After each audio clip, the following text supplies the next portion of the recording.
have, they don't end when they get older. Fair? No, certainly not. I think that one thing that was worth mentioning that Jasmine's video also takes a peek at is the idea of accelerated aging for people who are younger, having bodies that biologically may betray their age. So one of the artifacts that was mentioned earlier with infant mortality rate, one hypothesis that may explain why African American women have, even with those who have greater amounts of socioeconomic resources, may still have poor birth outcomes, is because their bodies are older. They're reaching maternal old age at an earlier age. So late 20s, early 30s, they're at higher risk of preterm birth and low birth weight, infant mortality compared to white women. So that's another thing that Jasmine, unfortunately, may be experiencing is a truncated life expectancy.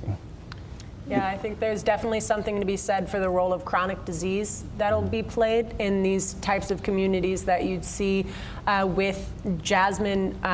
The rate of chronic disease is going to be so much higher. The availability of healthcare to get the sort of treatment that could make a chronic disease simply another factor of life, not very difficult to overcome, something that can be managed well. That happens less and less in these communities. They wait longer and longer, and when chronic disease is not managed, it can speed up that aging process that we were talking about as well. I mean, the title here is the well-being of African Americans in St. Louis, but this goes beyond just that community, I would. Yeah, I think all minority communities can face similar challenges, and I know that in St. Louis, our other minority communities have been small, and they also are in the same areas that For the Sake of All speaks to. Immigrants will generally move into wherever they can find housing, and that'll be in those neighborhoods that have the sort of difficulties that we've been talking about. Okay, so is it too late to intervene here for our older friends in this study that we're talking about? Oh, it's never too late. I have an inspiring colleague at my health clinic who came to healthy living and healthy nutrition later in life, and she would be the first to say that there are always changes that can be made, and there's always education that could make a difference in people's lives. And it's the older members of our communities are also going to be our leaders, are also going to be the ones that teach the next generations. And you can pick anywhere you want to stop these vicious cycles, because I think no one would think it too late. Is it harder, though? Oh yeah, definitely. I mean, I think even from a political will or social care perspective, notice that the report, a lot of the recommendations focus on early childhood, which, similar to other reports that have been at a national scale, focus on children. You don't hear a lot about aging. You don't hear about people in middle and older adulthood, and so those disparities are very alive and real there. They're the parents, and so we have to figure out a way to intervene there, whether that be improving people's housing situations, improving people's employment situations, equipping them with skills to better fit this newer society that we have right now. And along the lines of recommendations, mental health came up here at this point. Explain the role that plays. We found that even though African Americans make up roughly 30% of the city and the county combined, about 42% of hospital charges for mental health is for African Americans.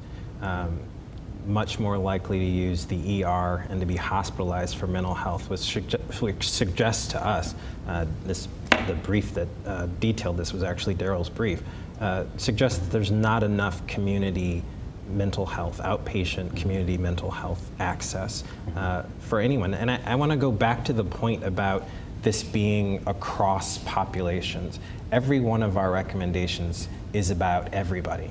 It's about quality early childhood for all children in St. Louis. It's about quality neighborhoods everywhere we live in St. Louis. So even though we've used, with good reason, African Americans as a population that's highly vulnerable in this region, every one of our recommendations is about everyone.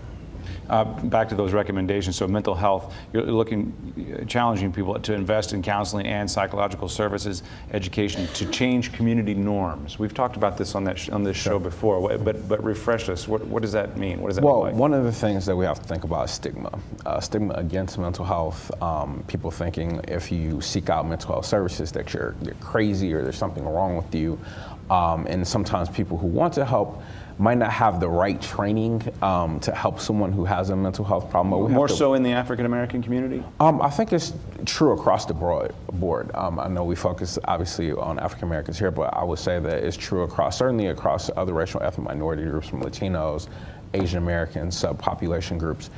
There's a lot of stigma against, and even our tools and our language around mental health don't always translate well into other languages. And speaking of translating languages, the question of language access to mental health services is a huge one. Finding therapists that are bilingual, the position that you have to be in to bring an interpreter into that sort of situation can be very delicate, requires people who are aware, not only professionally trained, are also culturally competent.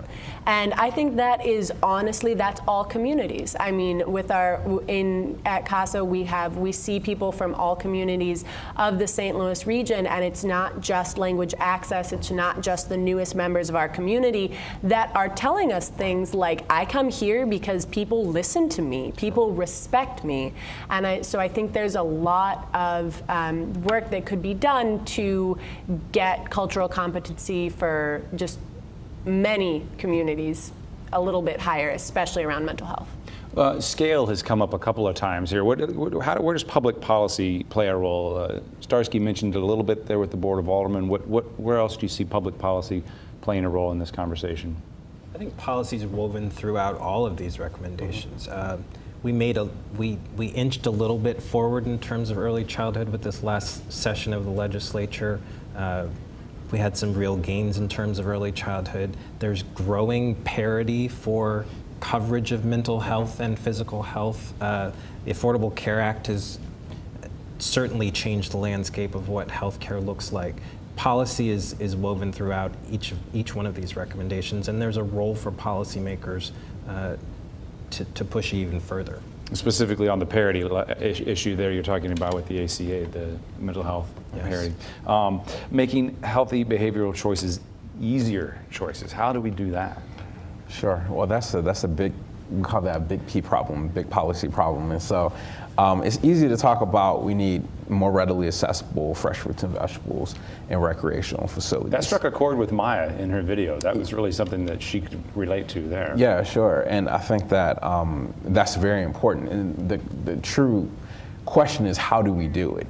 So there's some organizations across the country that have been successful in investing. I think another piece of one of the recommendations, how do you build these things without displacing folks who already live in a particular neighborhood? And so we can think about neighborhoods in Harlem and Washington, D.C. and other places where as soon as you see the Whole Foods and other amenities show up, then there's a tip in that neighborhood and there's an exodus of people who used to live there. So I haven't, in my own explorations, I haven't seen a great model of where we've been able to infuse the neighborhoods with resources that are needed without a radical displacement of those people. I think that's critical. I think there's some exciting work done on the sort of grassroots level. I know that CASA has benefited from I believe it is the Catholic Charities veggie truck that will come through. It's a truck that buys from local farmers and then sells at the exact same price that they've been given the fruits and vegetables.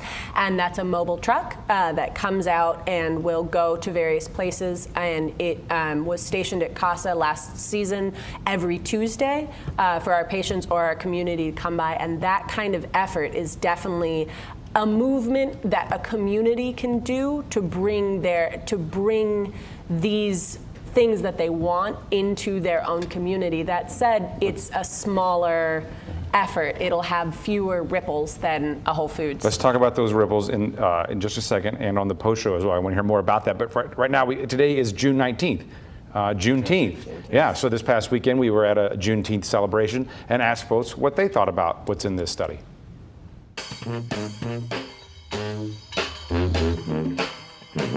Where we are today is at the intersection of Maffitt and Bishop P.L. Scott, 4000 block of Maffitt, in the middle of the historic Ville neighborhood in St. Louis. It's a community event, and Juneteenth is something that a lot of people don't know about. Well, the significance of Juneteenth is that it is a holiday that was created and organized by black people to celebrate both the freedom of black people from chattel slavery and the values and views and perspectives and the spirit that led to that freedom.